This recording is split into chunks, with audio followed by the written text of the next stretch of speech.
Hey everyone, it's Tom here, and today we're taking a final look at Assassin's Creed 3 Remastered. Now this time I'm running through the pros and cons of every platform, including the Xbox family of machines and the maxed out PC experience. After all, Ubisoft really went to town on this one, and it deserves some attention. The reworked textures, effects, higher crowd density, and the use of physically based lighting all stack up to a bigger change than you might have expected.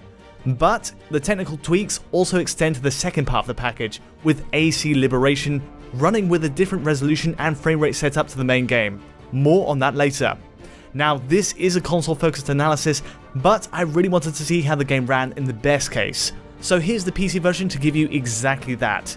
On the left is the original version running at 4K and maxed out, while on the right we have the remastered edition, again 4K and maxed out. So this lays bare pretty much every settings upgrade, from the physically based lighting to the texture reworking. And on top of that, we also have subtle enhancements to the post-effects suite as well, like the bloom and depth of field are improved, plus we get things like screen space reflections on water, which weren't present in the original. Actually, along with the PBR, these reflections mark one of the bigger changes in the package. If you go to the original game, all these water bodies are left completely bare by comparison, and if we switch over to the remastered, yeah, you're getting a lot more for your money here. Also worth noting is the remaster settings menu is massively overhauled to let you tweak everything now. It's quite unlike the original game where you had to go to the directory and then find an ini file and tweak that to change the resolution. Unbelievably, that's what I actually had to do to get this running at 4K. Whereas on the remaster, it's all updated to run exactly as you'd expect, and all those parameters are right at your fingertips. So with that good news out of the way, let's look at the consoles and see how close they can get to the 4K maxed out experience. And obviously the first port of call is the Xbox One X. If any of the consoles stand a chance, it's probably this one. But alas, what we're getting is a native 3200 by 1800. You do get screen space reflections, as does every console. But in terms of the native res setup, we're not quite there at 4K, but it still looks good.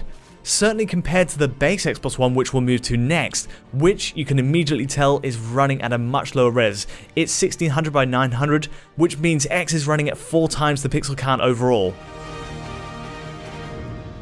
Now if we carry on over to the PlayStation 4 side, on the base PS4 we're getting 1080p, while on the PS4 Pro it's actually running at 2688 by 1512. So apologies, that's a correction to my initial analysis, but yes, it's running at 1512p all the way through the main game. But with that said, the pursuit of a native 4K comes much closer to bear in the AC Liberation side of the package.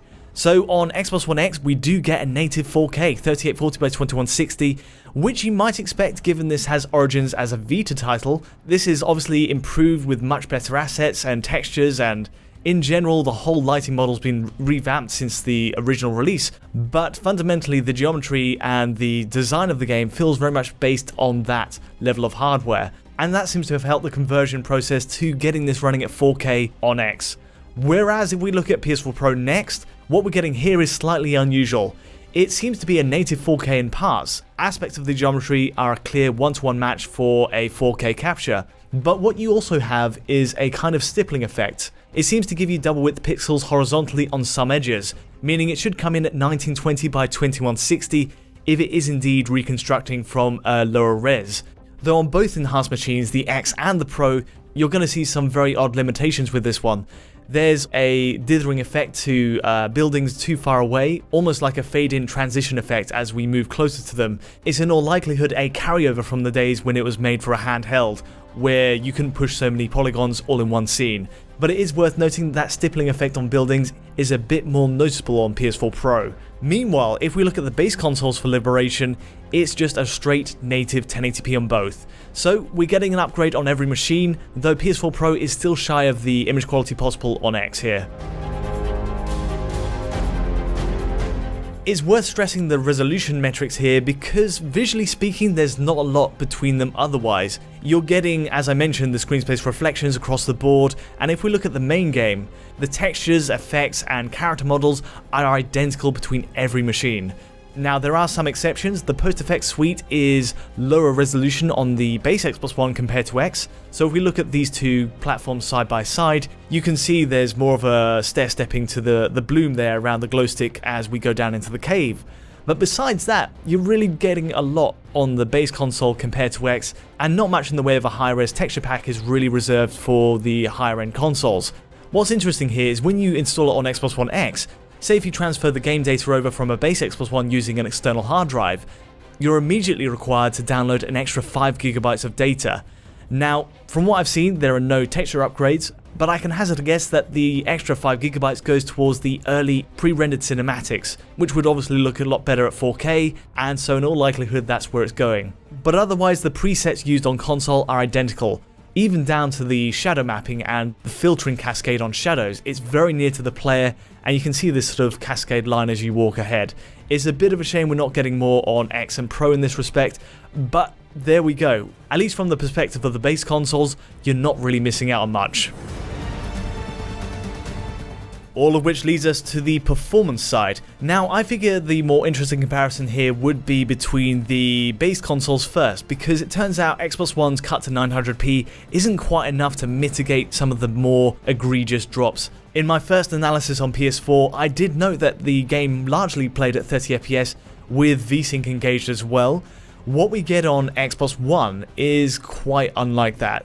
You're getting drops into the 20s even while running around in like the Boston Harbor area, and on top of that you have an adaptive VSync as well, which means the screen can tear about in the top 25% of the screen. Anything more than that and it drops a frame. So interestingly, that's also how the Xbox One X version runs as well, with an adaptive VSync, but you'll be hard pressed to find it given how well that version runs. So yeah, by comparison, Xbox One is struggling to get even the basics of gameplay running smoothly as you're just running through a town. A bit of a shame, and it happens just as much while going for character close-ups in cutscenes, where there's a lot more post effects going on in the background, depth of field, and the overall impression is this game really was geared towards the base PS4 first, and then that version was upscaled and improved for the enhanced consoles, where again, the base Xbox One seems to be trailing behind in terms of what it can actually do.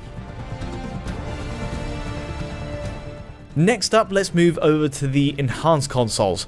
Now interestingly, PS4 Pro is trailing here when we go for the same stress points. So for example, that close-up of Hatham during the auditorium scene, it seems to really tank performance on Pro. Not sure why, because gameplay generally runs much better. It's like 30 FPS for a lot of the Boston Harbor, lots of the intensive running around and high geometry, high NPC density areas here, but in this one cutscene where you get a close-up of his face, that's where it plummets, and it does notably more than the X hardware. Fortunately, PS4 Pro is much smoother during regular gameplay, so it's nothing to worry about in that sense. It's just that in principle, the frame rates do go a lot lower on PS4 Pro than you might expect. The curious thing to note here is PS4 Pro runs with VSync engaged, so basically if it's going to drop a frame. Whereas in the rare instances Xbox One X's performance takes a hit, you'll sooner see a couple of tears first before any single frame drop.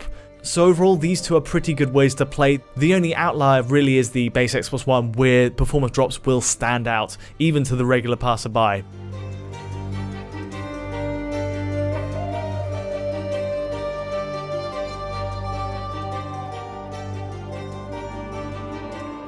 What about Assassin's Creed 3 Liberation? Given the high resolutions in this game, there's actually not much to talk on in performance. It's actually running pretty well on every platform, the exception being the base Xbox One, where you're going to get drops to the 20s again.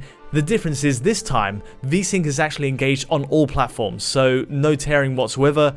So we're running the base Xbox One here as an example of that, whereas if we move over to the base PS4, you can see much of it is cleared up in the same spot as we run through. So really it's only one platform that's severely affected.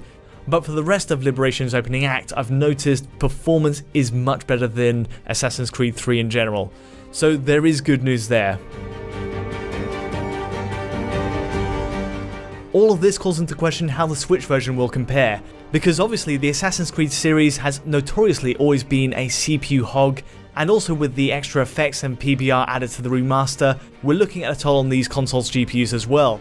So how this translates to the Tegra X1 architecture of the Switch remains to be seen, and we'll have more news on that as it comes out next month in May.